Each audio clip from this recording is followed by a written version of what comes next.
ஏங்க இப்ப கூட நம்முடைய வாழ்க்கை முறையில் புரட்டாசி மாசம் சைவம்னு பின்பற்றானே ஏன்னு யாராவது யோசிச்சிங்களா? ஏன் அன்னைக்கு போட்டு சாப்பிட்டா சாமி அடிச்சுடுவாரு. ஐப்பசி சாப்பிட்டதே இன்னும் நிக்குது. இப்ப புரட்டாசியில் உள்ள போன போன மாசம் நீ சாப்பிட்டு கேட்க மாட்டாரு. புரட்டாசியில் சாப்பிட மாட்டாங்க. ஏன் தெரியுங்களா? எல்லா விலங்குகளும் கருவுறுகிற காலம் புரட்டாசி. மேட் பண்ணி மழை முடிஞ்சிருக்கும்.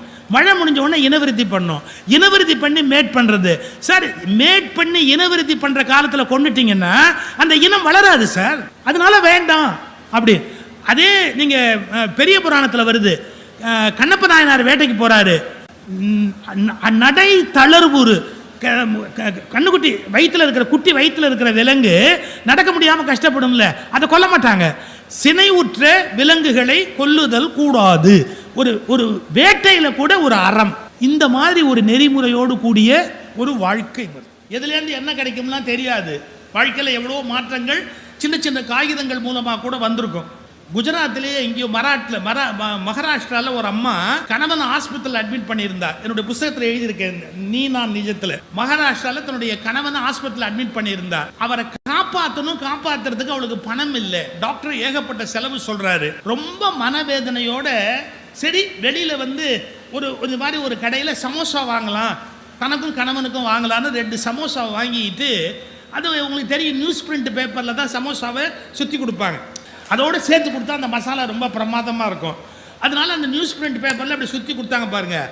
இந்த அம்மா ஒரு சமோசா தின்னுக்கிட்டு கணவனுக்கு ஒரு சமோசாவை கொடுத்துட்டு, நல்ல மனைவி, அவருக்கு ஒரு பங்கு தனக்கு ஒரு பங்குன்னு ஒழுங்காக பிரிச்சுட்டா.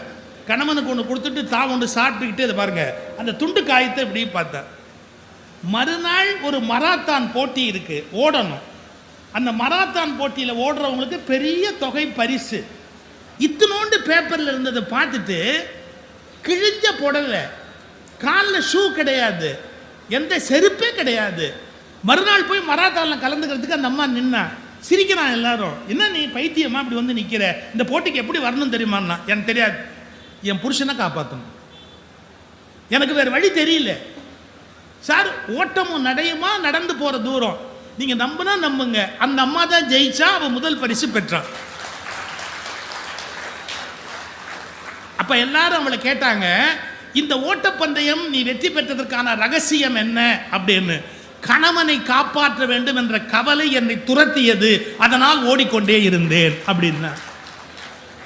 ஒரு துண்டு காகிதம், அந்த துண்டு காகிதத்தில் படித்த ஒரு செய்தியினால சில லட்சம் அவளுக்கு அந்த போட்டியில் பரிசு கிடைச்சு கணவனை காப்பாற்றினான். அதனால ஒரு நியூஸ் பேப்பர் படிக்கிறது தப்புன்னு, அது மட்டம்னு நான் சொல்ல